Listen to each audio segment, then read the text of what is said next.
안녕하세요.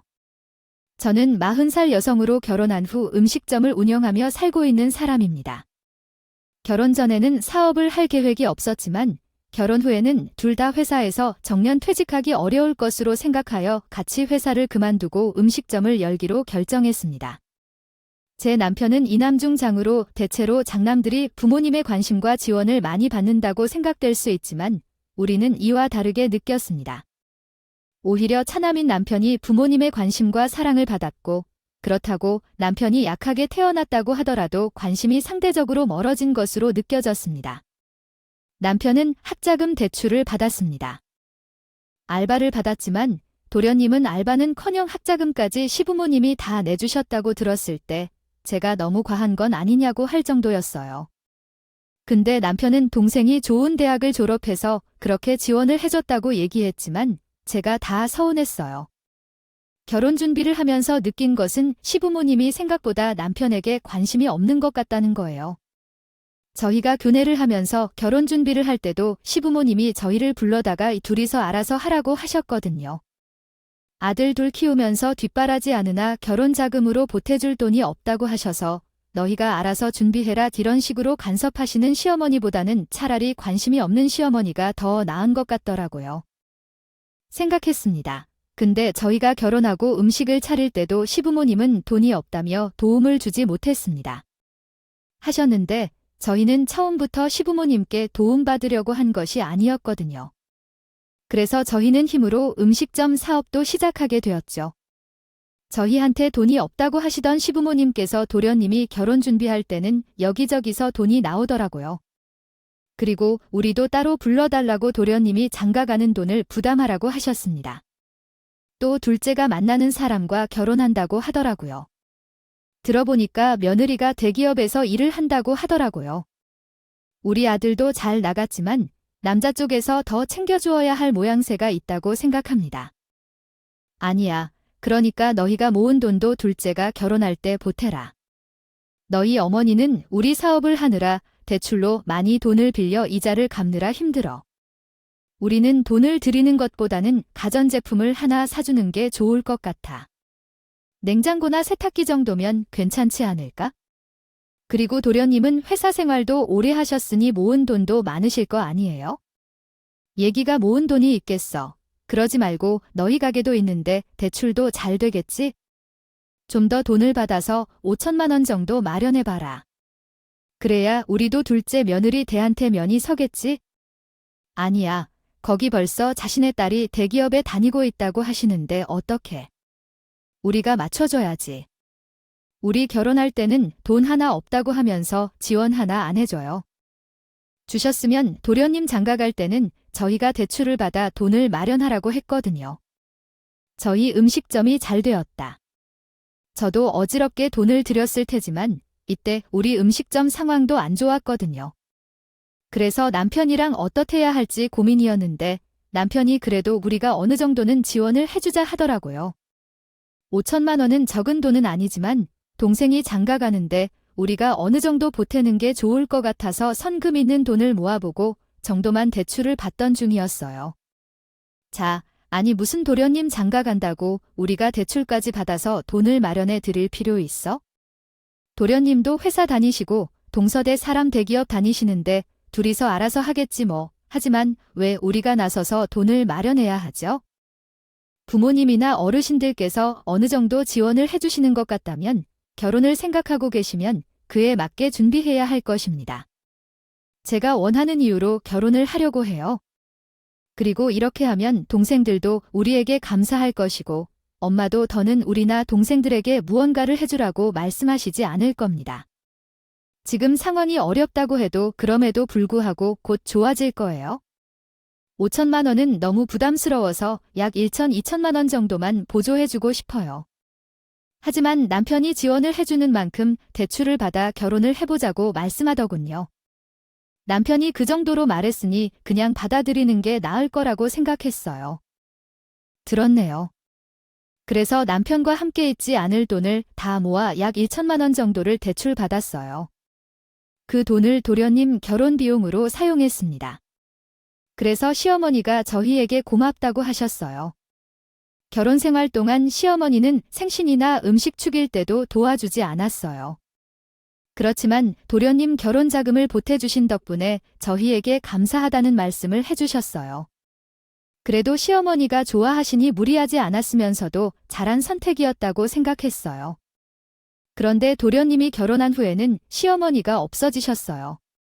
동서가 들어오고 나서부터는 제게 무시하는 행동을 시작했거나 어느 날 동서가 결혼하고 인사드린다는 소식이 들린 후에는 시댁이 오신다는 말을 하며 저를 무시하며 이피언치 부르셨어요. 그래서 저는 저랑 동서랑 따로 인사를 시켜주고 싶어서 그러신 건가 싶은 생각이 들었습니다. 그렇게 시댁에 가는데 시어머니가 저를 보더니 왜 이렇게 늦게 왔냐고 하셨어요. 아니, 너는 내가 언제 연락을 했는데 이제야 오니 내가 느끼는 바람에 해 우리 둘째한테 대접도 못하고 있었잖아. 어서 가서 과일이라도 깎아서 내놔. 봐라. 시댁에 들어가니 벌써 동서와 서방님이 오고 계시더라고요. 근데 시어머니가 저한테 여태까지 저를 기다렸다고 하시면서 당장 대접할 과일이라도 까라오 하셨습니다. 시어머니만 계신 것도 아니고 동서가 있는데 굳이 저한테 시키시는 모습이 당황스러워서 어떻게 할지 몰랐어요.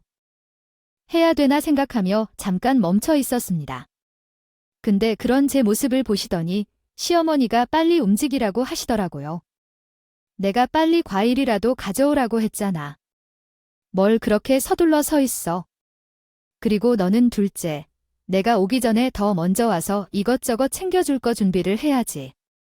왜 이렇게 늦게 왔니? 동사 앞에서 저를 은근히 무시하면서 부려먹으려는 시어머니의 행동 때문에 제 얼굴이 더 화끈했습니다. 근데 어쩌겠어요. 동서가 결혼한 지 얼마 안 됐는데 벌써 시키기도 어려운 거잖아요. 그래서 그냥 제가 챙겨줬죠. 근데 이날부터 동서도 나를 묘하게 무시하는 듯한 행동을 하더라고요. 손자의 사람이 나를 무시하는 걸 생각해야겠어요. 동서가 결혼한 지 3달째였던 시점에 저는 동서의 시어머니 생신이 있었다는 사실을 알게 되었습니다.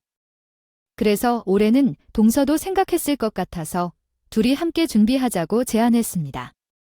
동수에게 시어머니 생신을 어떻게 할지 물어보았죠. 이번 주 주말에 어머니 생신이 있다는 것을 알게 되었지요. 작년에는 저가 결혼하여 처음으로 시어머니 생신을 맞이했었는데 이에 준비를 위해 음식을 준비했던 기억이 납니다. 동서도 있고 해서 함께 준비하는 것이 좋을 것 같아서 동서가 어떤 생각을 가지고 있는지 물어보았습니다. 동서는 아마 바빠서 신경을 못 쓸 것 같다고 했습니다.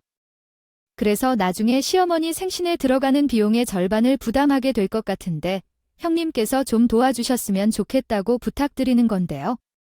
죄송합니다. 이번에 시간이 전혀 없으신가 봅니다. 저는요. 어차피 시어머니의 생신 준비는 금요일 저녁과 토요일 아침에 할 거예요.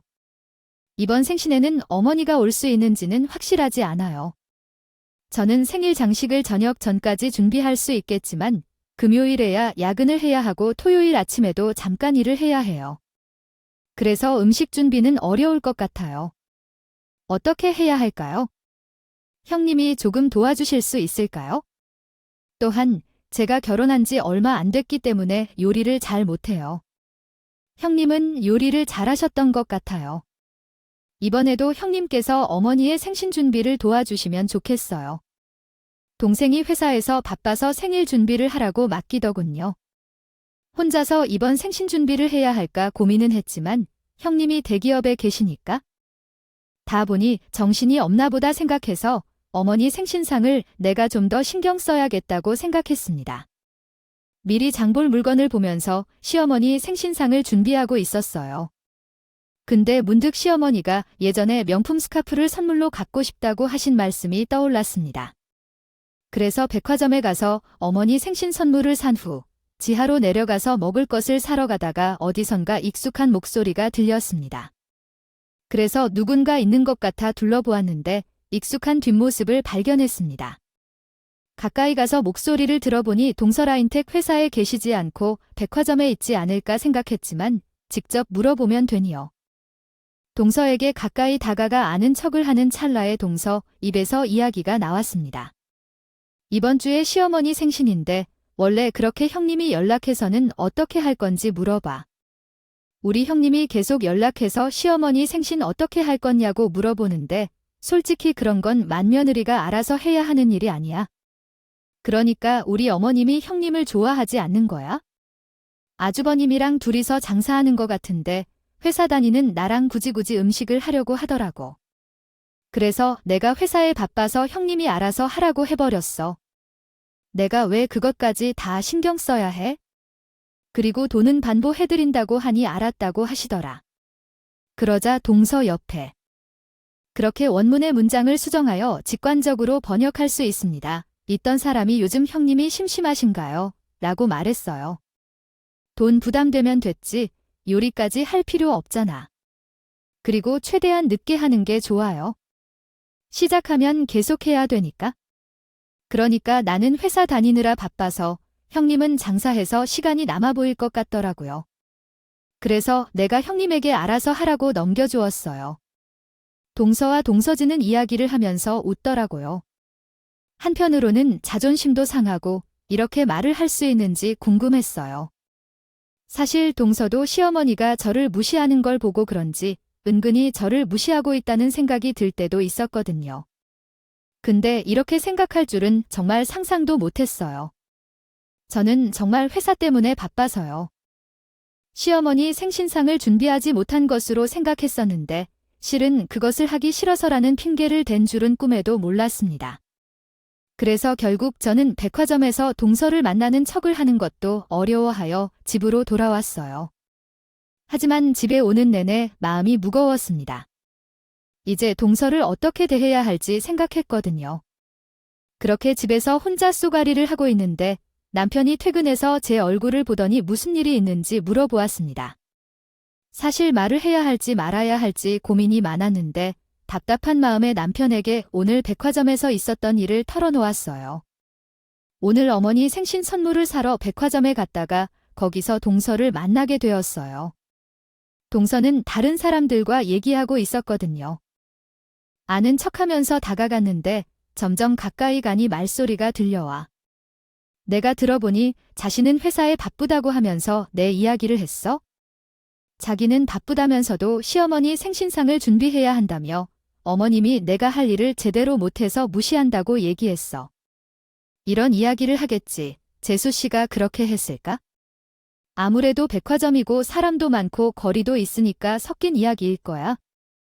괜히 마음 쓰지 말고 이번에는 엄마 생신상을 내가 도와줄게. 아마도 그럴 거야. 사실 그 이야기를 듣고 나니까 조금 불편하더라. 그래도 계속 봐야 할 것 같아. 어떻게 사람을 대해야 하는지 고민이었지만 결국 도와줄 사람은 아무도 없다고 했으니 전날 음식을 미리 준비해놓고 시어머니의 생신날인 어머니 모시러 조금 일찍 가서 음식을 마저 준비하면 되겠다고 결심했습니다. 한편으로는 마음이 찡하지만 그냥 넘겨보려고 노력했습니다. 그렇지 않으면 제가 혼자 힘들어지니까요.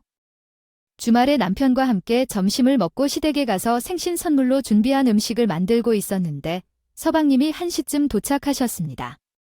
때문에 당연히 동서, 동진 모임 가 있을 줄 알았지만 동서는 없고 서방이 혼자 들어오셨어요.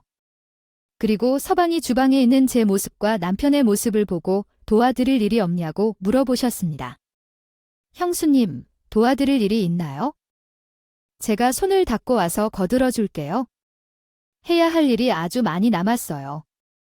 사실 전날부터 남편이랑 함께 음식을 해와서 해야 할 일이 그리 많이 남지 않았습니다. 그래서 할 일이 많이 남아있을 것 같아서 두리번거리고 있었는데 시어머니가 갑자기 뭘 도와주냐고 하셨어요. 내가 할 일이 뭐가 있어? 너네 형이랑 형수가 아까부터 음식 해놔서 할 거 없어. 너는 평일 내내 회사에서 힘들게 일했잖니. 너 들어가서 잠이 한숨 자라. 형이랑 형수가 잘 처리하고 있으니까 너는 걱정하지 말고 들어가서 쉬어. 그나저나 우리 둘째 며느리는 언제 온다고 했나요? 시어머니는 서방님께서 평일 내내 일하느라 힘들었으니 들어가서 쉬라고 말씀하셨어요. 얘기하셨다. 근데 저희 부부도 평일 내내 음식을 만들느라 힘들었거든요. 회사는 6시에 퇴근하는데 하지만 저희는 밤 10시가 되어야 겨우 문을 닫으니까요. 그런데 그 말을 듣고 어떻게 그렇게 말씀하실 수 있나 싶었습니다. 그리고 나서 동서가 언제 오냐고 물어보는 소리에 저도 모르게 귀가 쫑긋해서 우리 와이프가 대답 없다는 느낌에 워낙 바쁘잖아요. 이번 주말에도 급하게 부르셔서 일해야 할 것 같으니 조금 있다가 도착할 거예요. 그럼 들어가서 한숨 좀 잘게요. 이번 주 회사 업무가 너무 많아서 힘들었거든. 동서의 회사 업무 때문에 좀 더 늦게 온다고 하더라고요. 그래서 진짜 회사 업무가 바빠서 조금 더 늦게 온 건가 봐요. 생각하면서 남편과 시어머니 생신상을 준비했습니다. 준비를 다 마치고 난 후 시계를 보니 6시쯤 되었습니다. 그래서 동서가 오면 함께 식사할 계획으로 기다리고 있었는데 동서가 오지 않았어요. 7시가 다 되어도 끝까지 기다리고 결국 전화를 걸었습니다. 그러나 전화를 받지 않아서 남편을 쳐다보니 요즘 일이 바빠서 그런 것 같다며 태평하게 소파에 기대어 있었습니다. 그렇게 동시간이 지난 후에야 들어왔어요. 동서가 머스하며 들어오는데 시어머니는 그럴 수 있다고 하면서 괜찮다고 하셨어요. 회사 일이 그렇다고 하더라. 주말까지 나가서 일하느라 수고했어. 좀 늦을 수도 있지? 괜찮아. 저녁 아직 못 먹었으니 얼른 먹자. 먹을 게 조금 차가운 음식도 있는데 이건 다시 따뜻해지면 좋겠어. 네, 맞아. 이거랑 몇 가지는 다시 데워야겠어. 그리고 나서 시어머니가 저에게 음식을 가져오라고 시켰어요. 여태까지 제가 음식을 준비했으니까 그건 남편이 시어머니한테 시키기도 한 거잖아요. 근데 너무 당연하게 저에게 시키시고 남편은 옆에서 앉아 밥을 먹기 시작했어요. 동서와 남편의 얼굴을 번갈아 보았는데 동서의 얼굴에서 광이 나더라고요. 뭔가 피부 관리를 해온 것처럼 보였어요. 그래서 나는 전화를 받지 않았나 싶었어요. 사실 업무나 일 때문에 전화 받기가 어려울 수도 있지만 주말인데. 그런데 8시까지 되도록 전화도 안 왔어요. 얼굴이 번쩍번쩍 빛이 나서 집에서 편히 쉬다가 관리를 받은 듯한 느낌을 주었습니다. 동수의 얼굴을 보니 속으로는 분노가 치솟았지만 시어머니 생신날 이야기도 하고 그냥 넘겼습니다. 그런데 남편과 함께 집으로 돌아오는 길에 고민이 많아져서 화가 나기 시작했어요. 아까 동수의 얼굴을 봤는데 회사에서 일한 후에 온 얼굴이었어요. 딱 봐도 어딘가에서 관리를 받은 듯 했는데 어머니도 이제까지 우리가 음식을 데울 정도로 그냥 놔두고 있다가 동수한테 시킬 거면 내가 해야 된다고 생각했어요. 하지만 동수도 죄책감이 들면서라도 일어나서 그 일을 해야 한다고 말했어요. 그러나 동수는 가만히 앉아서 나에게 얼른 음식대를 가져오라고 하는 걸 보니 진심이었던 것 같아 직접 해 하는 게 맞을 것 같습니다. 기가 막혀서 나도 아까 재수 씨를 보고 있었는데 너무 한다고 생각했어요. 사실 이렇게 늦게까지 오고 우리가 재수 씨 하나만 기다리면서 밥도 못 먹고 기다렸잖아요. 근데 미안하다는 말도 없고 우리가 만든 음식을 다 먹어놓고 치우는 것도 도와주지도 않고 그냥 소파에 앉아 있는데 제가 다 당황했어요. 그렇게 남편이랑 동서 얘기를 하며 저희는 집으로 돌아왔습니다. 사실 동서 시댁 행사가 있는 게 아니면 자주 만날 일도 없어서 그냥 자주 안 보는 게 좋겠다는 생각을 했었고요. 그래서 어느 때와 같이 남편이랑 가게 오픈 준비를 하고 있는데 시어머니가 제게 전화해와 급하게 집으로 와라고 했어요. 그래서 왜 그러시는 건지 궁금했죠. 생각에 남편에게 무슨 일이 있는지 물어봤습니다. 어머님께서 방금 전화해와서 빨리 오라고 하셔서 당신에게 얘기가 있나 봐요. 왜 이렇게 빨리 오라고 하시는 건데요? 글쎄, 저도 별다른 일은 없는데 동생에게 물어볼까요? 아니에요. 그냥 지금 가면 돼요. 내가 처리하던 일만 마무리하고 어머님을 만나러 갈 거니까 당신이 다른 것들을 좀 마무리해줘요. 남편은 무슨 일이 있는지 모른다고 해서 음식 손질을 하다가 남편에게 맡기고 시어머니 집으로 왔어요. 집에 들어가는데 시어머니가 저를 보더니 조금이라도 쉬라고 하시더라고요. 그래서 아버님이 아프시다고요? 어머니가 한눈에 보기에 아픈 분처럼 보이지 않으셨어요. 아버님 몸이 안 좋으신 거라 병원 다녀오셨다는데 축하해줬어요. 아냐, 너네 시아버지 말고 둘째가 아프다고 했대. 대기업 다니는 건 얼마나 힘들겠어. 둘째가 몸살로 밥을 못 먹고 있다고 하더라고. 그래서 아까 둘째가 전화해서 챙겨달라고 했어? 내가 요리를 더 잘하니까 부른 거지? 얼른 둘째 애한테 줄 죽이나 좀 끓여봐. 솔직히 아버님께서 아프셔서 저한테 죽을 만들라는 것도 어이가 없는데 동생이 몸살로 밥을 먹지 못하고 있다니 저로서는 동생을 위해 죽을 만들어 주려는데 내가 왜 아프다는 말까지 듣게 됐는지 모르겠어요. 챙겨야 되나 싶었습니다. 그래서 시어머니께 가게 일 때문에 가봐야 한다고 말씀드리면서 요즘 배달도 잘 된다고 말씀드렸어요. 어머님, 저는 어머님이 급하게 부르셔서 가게 오픈 준비하다 말고 온 거예요. 근데 다른 것도 아니고 동생이 먹을 죽을 만들려고 해요. 요즘 배달도 잘 돼서 죽을 만들어서 배달해 주니까 동생이 시켜 먹으라고 하세요. 그리고 나는 시댁에 나가려고 하는데 시아버지가 안방에서 나오시더니 한마디 하더라고요. 넌 형님이나 돼서 동생이 아프다고 하면 알아서 챙겨줘야 하는 거 아니냐? 그리고 밖에서 사 먹는 음식 뭐가 좋다고 배달해서 먹으라고 하는? 너는 할 수 있는데 그게 어려워하는 일인가? 그냥 만들어서 가져다 주면 되는 거야? 가족끼리 그 정도도 못하냐고? 내가 대단한 거 가져다 주라는 게 아니야? 그게 10분도 안 걸릴 것 같고 너는 음식 좀 하는데 빨리 만들 수 있는 거 아니야? 그래서 빨리 해. 갑자기 나온 시아버지와 시어머니도 동수한테 줄 죽을 만들려고 했어. 근데 아무리 생각해도 그렇게 도와주고 싶지 않더라고요. 그래서 시부모님께 동생한테 할 일도 아닌데 왜 그걸 해야 되냐고 했어. 지금 동생 나이가 몇 살이길래 죽여주려 해? 그리고 자기 먹어야 되면 그냥 시켜. 먹을까요? 서방님이 챙겨주시겠지요? 왜 내가 동생 아픈 것까지 챙겨주나요? 알아서 하겠지요. 너는 애가 왜 이렇게 썩었니? 형님이 돼서 서운한데 그 정도는 할 수 있는 게 아니야. 내가 너한테 병원에 데려다 주라고 했니? 밥을 차리라고 했니? 딱 한 끓여주는 거 가지고. 그리고 우리 아들은 지금 회사에서 바쁘니까 일하느라 정신이 없을 텐데 어떻게 집에 와서 음식까지 차리겠어? 어머님, 저도 지금 가게에서 일하다가 어머님 전화 받고 급하게 온 거예요. 그리고 동생이 먹고 싶으면 알아서 사 먹던가 해 먹던가 하겠죠. 제가 이만 가볼게요.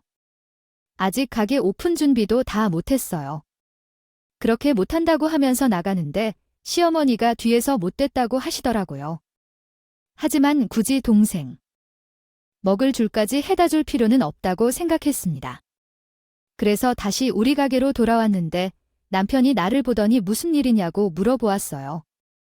그래서 제가 시골에서 있었던 일을 얘기해 주었습니다.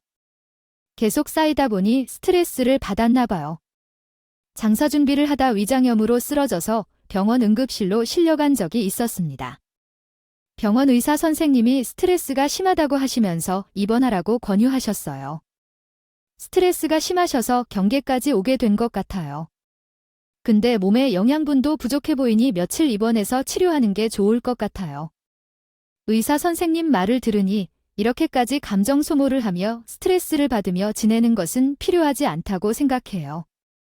있을까 생각이 들더라도 동서는 물론 시어머니까지 각을 세우는 것도 질렸고 나만 그 둘이랑 사이가 안 좋으니 내가 빠져주는 게 내 정신 건강에도 좋고 동서나 시어머니도 좋겠다는 생각이 들었습니다. 그래서 남편을 보러 온 전에 병원에 입원해서 같이 입원한 환자들끼리 얘기를 나눠보니까 암에 걸리는 사람들의 공통점이 하나 있더라고. 밤에 그렇게 잠이 잘 안 온대. 근데 그렇게 잠이 안 오는 이유가 스트레스 때문이라고 하더라고. 근데 동서가 시집에 간 이후로 내가 편하게 잠을 잔 적이 없어요. 최근에는 시댁 생각만 하면 숨이 톡 막히면서 뜬 눈으로 밤을 지샜던 적도 많았거든. 나 40살도 안 돼서 안 걸리고 싶어요. 이제부터라도 시어머니와 연락을 끊고 나만 챙기면서 살겠다는 것이 싫거나 나를 이해하지 못한다면 이혼까지 생각하고 있습니다. 혼자 길가에서라도 이제는 마음 편하게 살고 싶어요. 남편은 제 말을 듣고 조용히 잘겠다고 했습니다. 그래서 연락을 끊고 살기로 했습니다. 요즘 힘들어하는 것을 알았지만 이렇게까지 힘들 줄은 몰랐어요. 하지만 당신도 아시다시피 우리 부모님한테 받은 게 있을 텐데 당신이 이렇게 아픈 걸 보니 나도 제대로 행동해야겠다는 생각이 들었어요. 그동안 수고했어요. 이제 몸을 잘 챙기고 우리 둘이서 행복하게 살자고요. 남편이 이해해주는데 눈물이 나왔습니다. 그런데 남편이 이 이야기를 시어머니에게 전해줬나요? 연락을 끊고 살 거라는 소식을 들은 그대로 시어머니가 쏜살같이 저에게 오셔서 싹싹 나를 빌며 잘못했다고 했습니다. 나는 내가 이렇게 힘들어할 줄은 몰랐다. 미안하다. 아무리 그래도 연락을 끊고 살아도 아니지 않아. 어떻게 천륜을 끊을 것이 아니라. 내가 다시는 이런 일 안 만들 테니까 한 번만 용서해주라. 나는 시어머니 얼굴만 보아도 짜증이 나서 남편을 불러다가 어머니를 모시고 가라고 했습니다. 그래서 남편이 시어머니를 끌고 나갔고 한참 뒤에 돌아오더니 남편 손에 종이가 있더라고요. 그 종이를 남편이 저에게 건네는데 시어머니가 쓴 편지라고 했습니다. 그래서 어떤 편지인지 궁금해하며 열어봤더니 거기에는 구체적으로 써 있는 내용이 있었습니다. 여태까지 시어머니 동해를 챙겨주신 이유는 친정 집안이 좋기도 하고 직장이 대기업을 다니시니 본인 아들이 무시당할까봐 더욱 챙겨주신 거라고 하더라고요. 그러면서 어머님이 동서 눈치를 보느라 여태까지 이렇게 행동한 것인데 내가 인연을 끊겠다는 소리에 본인도 잘못했다는 생각이 들어 앞으로는 달라질 것이라고 써 있었습니다. 한 번 더 기회를 달라고 하더라고요. 생각이 무거워진 상태에서 퇴를 준비하는데 시어머니에게 연락이 왔습니다. 퇴원했다. 상태는 어때? 너의 컨디션 회복되면 한번 만나자. 내가 진심으로 사과하고 싶어서 그래? 저한테 진심으로 사과하고 싶다는 시어머니께 저는 정중하게 거절을 했습니다. 그리고 당분간의 연락도 없을 것입니다. 하고 싶었지만 말씀드렸어요. 내가 말한 대로 시어머니는 한숨을 깊게 한 후 대답 없이 전화를 끊으셨어. 그리고 며칠 동안 연락이 끊겼지. 그런데 우연히 달력을 보니 곧 재산 분할 날이 다가온다고 해. 그래서 남편한테 이번 재산 분할 날부터는 함께 가지 않겠다고 말했어. 이번 주 주말이 재산 분할 날인 걸 알아. 당신이 가고 싶다면 가도 돼. 하지만 너와의 연락은 끊겠어. 나는 이번 명절부터 가지 않을 거야. 그래, 그렇게 하자. 나도 가지 않아도 돼. 당신의 건강 상태 고려해서 혼자 집에 남겨두고 가는 건 좋지 않잖아. 또한 엄마가 오라고 할 때만 가서 절을 하고 오면 될 거야. 아직 얼마 되지 않았으니까 안정을 취해야 해. 푹 쉬어. 그런 상황에서 남편과 제사날에 저는 가지 않기로 결정했습니다. 그러나 제사 하루 전 시어머니께서 전화를 주셨어요. 이번에 안 오기로 했다고 하니까 그렇게 말하지 말라며 이번에는 바뀐 모습을 보여줄 테니 와서 둘째 며느리가 음식하는 것만 보도록 봐줘라고 하셨어요. 둘째로도 적응하는데 시간이 걸릴 거라며 내가 너에게는 그만 먹으라고 시키지 않았다고 하셨어요. 시어머니께서 이렇게까지 전화해서 말하니까 고민이 되더라고요. 중간에 찾아오기도 했다가 손편지를 보내준 것도 있었고 나는 일방적으로 무시하는 것도 사실이었어요. 이것이 저에게는 스트레스였어요. 이번에는 직접 가서 정말 변했는지 눈으로 확인해 보자는 마음으로 시어머니 집에 가기로 결정했습니다. 결정했어요. 그래서 남편에게도 이번에 마지막으로 확인해 보겠다고 말했고 나는 이번 제사를 가기로 했어요. 어머님이 전화하셔서 동서 음식만 달라고 하시는데 나는 입원했다가부터 계속 찾아오신다고 말씀하시는데 나도 계속 거절하기가 힘들다고 하고 이번에 가서 진짜 변했는지 확인해보고 싶기도 하고 그래서 제삿날 오후에 가기로 했답니다. 남편은 내 말을 듣다가 굳이 그렇게 할 필요가 없다고 하지만 아이 대체 무엇을 위해 가는 것이고 당신은 아무것도 안 한다고 하더라도 막상 눈에 보이면 할 것 같아요. 그러니까 그냥 가지 말자. 굳이 그렇게까지 할 필요 없어 으며 남편은 제게 가지 말자고 했지만 동서 음식하는 모습을 제 두 눈으로 꼭 보고 싶었어요. 그래서 남편에게 괜찮다고 했어요. 주말에 태어나서 얼마 안 된 아이를 이끌고 시부모 집에 갔습니다. 그런데 제가 늦게 도착했다고 생각했는데 실제로는 도착하지도 않았습니다. 그리고 예상대로 아무것도 준비하지 않은 채 음식 재료만 흩어져 있는 식탁을 보게 되었어요. 그 모습을 보자마자 방으로 들어가 누웠습니다. 시어머니는 당황스러워했지만 더 이상 눈치 볼 일도 없었기에 밤늦게 동서가 도착했고 동서가 온 즉시 시어머니가 그를 안방으로 데리고 들어갔습니다. 뒤에서 지켜보던 저는 그 상황이 어떤 것인지 의심이 들었어요. 그래서 시어머니가 동서에 무슨 말을 하려는 것인지 듣기 위해 문틈 사이로 상황을 관찰했죠. 하지만 온데간데 없었어요.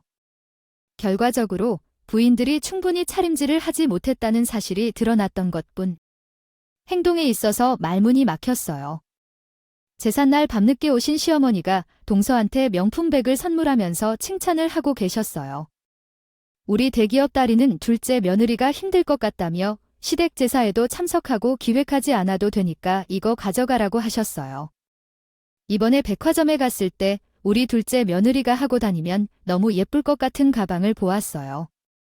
그래서 한 개 사서 큰 며느리가 보면 놀라기 때문에 여기다 두었으니까 나중에 집에 갈 때 가져가도록 했어요. 그 모습을 보며 몸 안에 힘이 다 빠져나가는 느낌이었어요. 결혼한 후 제사상을 4번이나 혼자 차리는 동안 명품백은 물론 명품 지갑 하나도 못 받았거든요. 사실 그런 것 받고 싶어요. 생각도 없었는데 동서는 제사상을 차린 것도 아니고 그냥 왔다는 이유만으로 명품백을 주는 모습에 제 인내심이 바닥이 나고 있었습니다. 시어머니께서 한마디 더 하시더라고요. 너가 큰애 눈치 좀 슬봐서 맞춰봐라. 대기업 다니는 너랑 자기가 갑이교 되니까 자격지심이 더 그러는 거야? 며칠 맞춰주는 척하면 또 아무 일 없이 예전처럼 지낼 수 있을 거다. 그 애가 뭐 변변찮은 대학을 나왔기 했니? 너처럼 좋은 애의 취업을 해보기 했니? 그러니 샘나서 그러는 거지? 아무래도 내가 신경 쓰이겠지만 많이 배운 네가 이해 좀 해줘라 그 말을 듣는데 어안이 벙벙해져서 시어머니와 동생을 문틈으로 보고 있는데 갑자기 서방님이 저를 부르셨다. 소리에 활짝 놀라서 주방 쪽으로 갔습니다. 왜 그렇게 하는지 물으니 서방님이 나에게 밥을 차려달라고 하더라고요. 아, 저와 와이프가 저녁도 못 먹고 넘어온 거예요? 배고프니까 식사 좀 빨리 차려주세요. 오늘 제사상에서 먹을 거 많을 것 같아요. 아니에요. 상을 왜 제가 해요? 서방님 밥순이는 동서가 동서랑 이야기하세요. 저는 갈게요. 집에 있는 형수님이 해주시면 안 되는 거예요. 아직도 삐지신 거예요. 나이가 몇인데 아직도 그러시는 거예요? 이번에 우리 엄마가 형수님 찾아가서 사정도 하고 편지도 썼다면서 이 정도면 우리 엄마도 형수님 대접해 줄 만큼 해주신 거잖아요. 도대체 뭘 얼마나 더 해주어야 하는 거예요? 어차피 저는 시어머니와 서방님과 함께 있을 거예요. 그리고 동서랑 연락을 끊고 안 볼 생각이었으니 저도 서방님께 하고 싶은 말 다 해버렸습니다. 제가 대접을 받았다고요? 아무것도 안 하고 밤늦게 온 동서는 방금 어머니께서 명품 가방까지 선물로 주셨던데 그럼 대접은 동서가 더 받고 있는 거 아닌가요? 그리고 왜 집에 있는 사람이에요? 저도 이래요. 그러니까 식사도 동서에게 차려달라고 하시죠. 앞으로 시댁에 오는 일 없을 텐데 그렇게 아세요. 그렇게 서방님께 큰 소리친 후 남편과 옷가지를 챙겨서 나가려고 했는데 동서와 시어머니가 안방에서 웃으면서 나왔습니다. 그리고 나갈 준비를 하는 저와 남편을 보시다가 시어머니가 어디 가냐고 하셨더라고요. 제사 음식하러 가느라고 어디 가니 온 김에 오늘까지만 해라. 시간도 늦었잖아. 시어머니는 또 자연스럽게 절에 시키시고 조용히 하는 척도 하지 않고 나가려고 했습니다. 근데 시어머니가 가까이 오셔서 제 팔목을 붙잡으셨고 그래서 제가 시어머니를 바라봤습니다. 그런데 시어머니는 저에게 한 소리 하셨어요. 집안 며느리가 산날 와서 이게 무슨 짓이야? 최근에 아팠다고 해서 내가 오냐 호냐 해줬더니 아주 버르장 염두가 없어졌다. 이러니까 너한테 잘 안 해주는 거야? 좀만 잘해주면 이렇게 키 오르려고 하니 빨리 들어와서 음식부터 해라. 저번에는 자기 변한 거 보고 동서 음식하는 거 봐주라고 하더니 갑자기 이러면 안 된다고 훈계질 하셨습니다. 이와 동시에 옆에서 배가 고프다고 밥을 하는 남편을 지켜보던 남편이가 갑자기 성큼성큼 거실 쪽으로 걸어갔고 그리고는 제 사상 4개를 모조리 엎어버렸어요. 또한 제 팔목을 잡고 있는 시어머니에게 손목을 가져가더니 당장 나가자고 소리쳤습니다. 이 모습을 본 어머니가 지금 뭐 하는 거냐고 하셨고 너 지금 이게 뭐 하는 짓이야? 그리고 어디서 가면 제 사상을 엎어? 너 지금 내 마누라 데리고 나간다는 거야? 내가 너 그렇게 가르쳤어? 엄마도 이제 그만하세요. 정말 너무 아신 거 아니에요? 이제 저도 그만 올게요. 재산은 조상이 알아서 챙기세요. 내가 너를 어떻게 키웠는데 배운 망덕한 것도 정도가 있지? 불효. 막심해서 어디서 제대로 살아볼 수 없다는 말이야. 시어머니가 갑자기 성미를 내뿜으시더니 우리가 밖으로 나가자 남편이 걱정하신대. 그래서 남편에게 괜찮냐고 물어봤어. 시어머니가 이런 행동을 할 줄은 꿈에서도 상상 못했었거든. 그래도 부모와 자식 사이니까 조금은 마음이 쓰인다. 그랬는데 남편은 시어머니의 행동에 질려서 이사를 가자고 제안했지. 이제 나는 부모가 없는 것처럼 생각하기로 했어. 여기 계속 있으면 또 이런 문제가 생길 수도 있으니까. 그래서 우리 처갓집 근처로 이사 가자고 했어. 거기서 다시 재료를 모아 음식을 해 먹으면 되니까 말야. 남편은 시어머니한테 실망했는지 가게랑 집을 정리한 후 저희는 친정 근처로 이사를 오게 되었습니다. 친정 부모님은 저희가 가까이 있어서 좋아하셨고 남편도 세심하게 대해주셨습니다. 그 모습을 보면서 잘한 선택이었다는 생각이 들었어요. 하지만 저희가 그 동네에서 5년 정도를 장사하다 보니 아는 사람들이 있었습니다. 그분들이 저에게 연락을 해서 요즘 시어머니가 어떻게 사시는지 알려주는데 재미있었어요. 그래, 친정 근처로 이사를 옮겼다면 어때? 좋아하는 거구나. 그렇게 하니 시어머니가 마치 찬밥 신세가 됐다더라고요. 그래서 대기업 다니는 사람들이다 보니 거기에 비춰보려고 했는데 될 것 같더라고요. 그래서 요즘 동네 사람들에게 둘째 며느리에 대해 얼마나 욕을 하는지도 궁금했지요. 자, 올바른 한국어 문법 구조로 다시 작성해 보겠습니다. 다니다 몰라 찬밥 신세가 된다는 시어머니 소식을 듣자 쌤통이라 느꼈다. 그래 남편에게 그 이야기를 해주니 남편도 그럴 줄 알았다며 하더라고요. 저희에게 큰 소리 뻥뻥 치지 못해서 얼마나 속상해 하실지 생각만 해도 여태까지 쌓이던 억울함이 사라지는 기분입니다. 남편도 친정 근처로 와서 많이 사랑받는 모습을 보니 제 마음도 편안해지더라고요. 그렇게 우리는 행복한 하루를 보내고 있어요. 긴 이야기를 들어주신 분들께 감사드리며 제 마무리하도록 하겠습니다. 오늘도 저희 채널에 와주셔서 감사합니다. 더 좋은 이야기로 함께 할 수 있기를 기대합니다.